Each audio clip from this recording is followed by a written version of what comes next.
Citizens for democracy ఆధ్వర్యంలో vote వేద్దాం ప్రజాస్వామ్యాన్ని రక్షించుకుందామనే అంశంపై విజయవాడలో రౌండ్ టేబుల్ సమావేశం నిర్వహించారు. ఈ సమావేశంలో పలువురు సామాజికవేత్తలు, విద్యావంతులు పాల్గొని తమ అమూల్యమైన సలహాలు, సూచనలు ఇచ్చారు. అయితే రాజ్యాంగ విరుద్ధంగా పనిచేస్తున్న పోలీస్ అధికారులపై చర్యలు తీసుకోవాలని సిఎఫ్డి కార్యదర్శి నిమ్మగడ్డ రమేష్ డిమాండ్ చేశారు. తాను ప్రజల పక్షాన పోరాడుతున్నానని, తనపై తప్పుడు ఆరోపణలపై స్పందించనని నిమ్మగడ్డ స్పష్టం చేశారు. అందరూ ఓటు వేస్తేనే అది నిజమైన ప్రజాస్వామ్యం అవుతుందంటున్న నిమ్మగడ్డ రమేష్ తో మా ప్రతినిధి భవానీ ఫేస్ టు ఫేస్.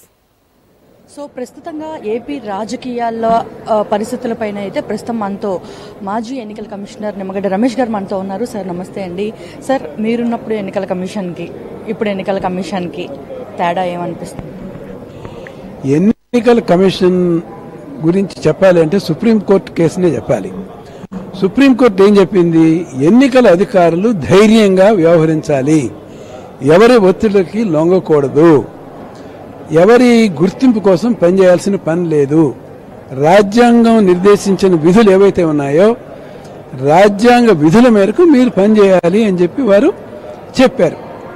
దృఢ వైఖరి ఉండాలి ఆఫీసర్లకి, అంతేగాని ఎవరిని నొప్పించకూడదు మనం అని ఉదాసీన వైఖరితో అందరి మెప్పు సంపాదించాలి అని అంటే ఇది ఎన్నికలు అనేవి జరగవు.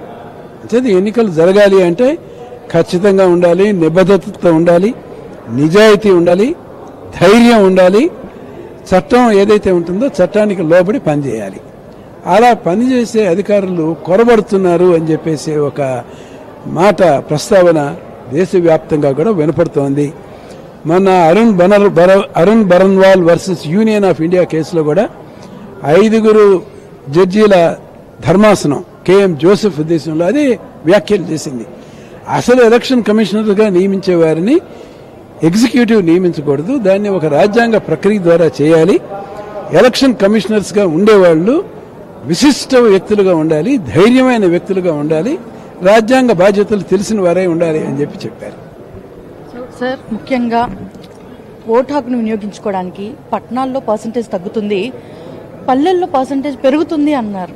ఎలా ఎలా అది కొంత ఉదాసీనత, చదువుకున్న వారిలో ఉదాసీనత ఉంది అని ఇంతకుముందున్న వక్తలందరూ కూడా అభిప్రాయపడ్డారు. నేను ఒక్కడిని ఓటేయకపోతే ఏం జరుగుతుంది అనే వైఖరి ఏదైతే ఉంటుందో దీనికి మనం స్వస్తి చెప్పాలి. కానీ మార్పు కనపడుతోంది నాకు, ఇంతకు ముందులాగా లేదు. ఎంతో మంది విద్యార్థులు బయట ప్రాంతాల్లో ఉన్నవారు కూడా ఈ వరకే వచ్చేసి ఓటు హక్కు వేయాలి అనే ఉద్దేశంతో ఉన్నారు. ప్రకృతి కూడా ఈసారి సహకరిస్తుంది.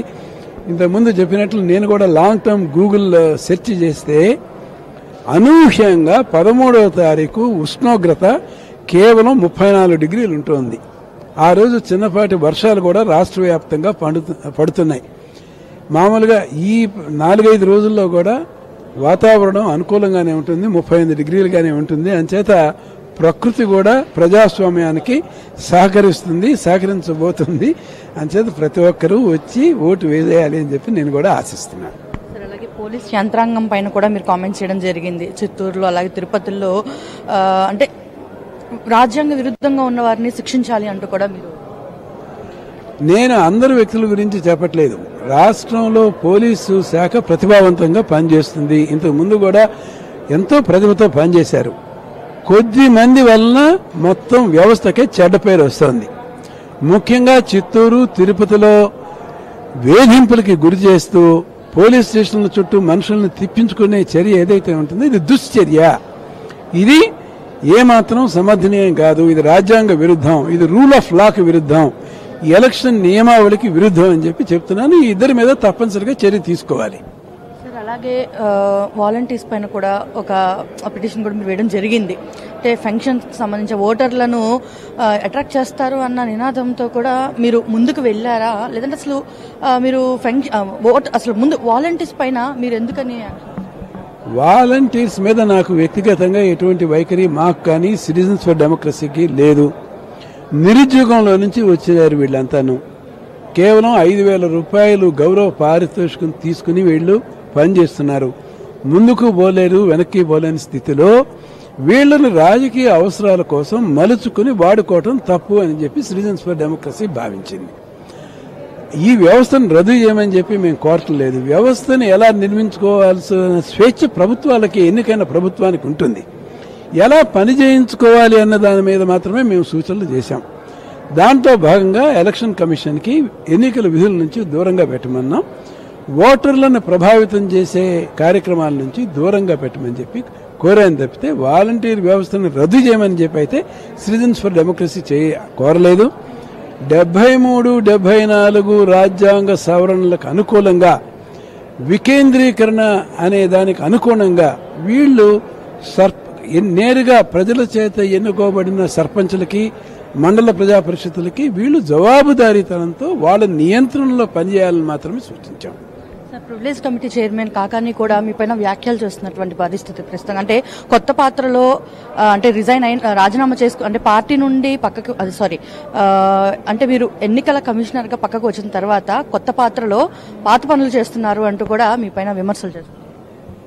నేను ఇటువంటి వాటికి నేను స్పందించను. నేను ఈ వ్యక్తిగత వీటికి నేను స్పందించను. నేను చేస్తున్న కార్యక్రమం నిబద్ధతతో రాజకీయాలకి అతీతంగా చేస్తున్నాం. మేము ప్రజాపక్షం, మేము ఎవరి పక్షం కాదు. మేము అన్ని రాజకీయ పార్టీలని సమదృష్టితోనే చూస్తున్నాం. ఇప్పుడు ప్రధాన ప్రతిపక్షం కూడా ఈ వాలంటీర్స్ వ్యవస్థ మీద వారు సూచించిన విధానం ఈ సమయంలో మాట్లాడదగింది కాదు, హేతుబద్ధంగా లేదు అని చెప్పి వారిని కూడా వారి వైఖరిని కూడా మేము తప్పుపట్టాం. మేము ఎలక్షన్లు సజావుగా జరగాలి, శాంతియుతంగా జరగాలి, న్యాయబద్ధంగా జరగాలి అనే ఒక్క విషయం మీద మాత్రమే మా దృష్టి, ఎలక్షన్ నిఘా దృష్టి ఉండబోతుంది అని చెప్పి చెప్తున్నాను. లాస్ట్ అండ్ ఫైనల్ సార్, నిన్న ప్రధాని మోడీ కూడా ఏపీ పర్యటన ఉంది, విజయవాడకు కూడా వచ్చారు, బెన్సర్క్ లో కూడా ఆయన రోడ్ షో ఉంది. అయితే వెల్కమ్ చేయాల్సినటువంటి ప్రోటోకాల్ తరఫున వెల్కమ్ చేయాల్సినటువంటి వైసీపీ నేతలు విమర్శలు చేస్తున్నారు. ఒక మాజీ ఎన్నికల కమిషనర్ గా మీరు ఈ అంశంపై ఏమైనా స్పందించాలనుకుంటున్నారు? ఇది నాకు సంబంధించిన విషయం కాదు. నేను ఇది రాజకీయ విషయాల్లో నేను స్పందించను. కాకపోతే ప్రధాని, ముఖ్యమంత్రి, రాష్ట్రపతి ఇట్లాంటివి ఇవి వ్యక్తులు ఏ పార్టీలకి చెందినవారు కాదు. వీరు ప్రధానమంత్రి అయినా, రాష్ట్ర ముఖ్యమంత్రి అయినా వీళ్ళు ఏ పార్టీలకు చెందిన వాళ్ళనైనా వాళ్ళని మనం గౌరవించాలి. అది మన సంస్కారం అని చెప్పి నేను భావిస్తాను. సో ఇది ఓవరాల్ గా చూసినట్లయితే సిటిజన్ ఫర్ డెమోక్రసీ తరఫున ఓటు హక్కును వినియోగించుకోండి అంటూ కూడా ఒక రౌండ్ టేబుల్ సమావేశాన్ని అయితే మాజీ ఎన్నికల కమిషనర్ నిమ్మగడ్డ రమేష్ ఏర్పాటైతే చేయడం జరిగింది. సో ఓవరాల్ గా అటు వాలంటీర్లకైతే వ్యతిరేకం తాను కాదు, కాకపోతే పెన్షన్ల రూపంలో వాళ్ళు చేస్తున్నటువంటి హడావిడిపైనే తాను స్పందించాను. అలాగే ప్రివిలేజ్ కమిటీ ఏదైతే ఉందో వారు చేస్తున్నటువంటి అవినీతులు కానివచ్చు, వారు చేస్తున్నటువంటి వ్యాఖ్యలకు పబ్లిక్ తరపున తాను స్పందించాను.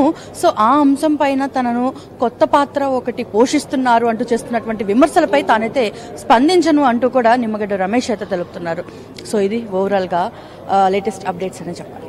వీడియో జర్నలిస్ట్ రాణితో భవానీ, సిటీ 24/7 విజయవాడ నుండి.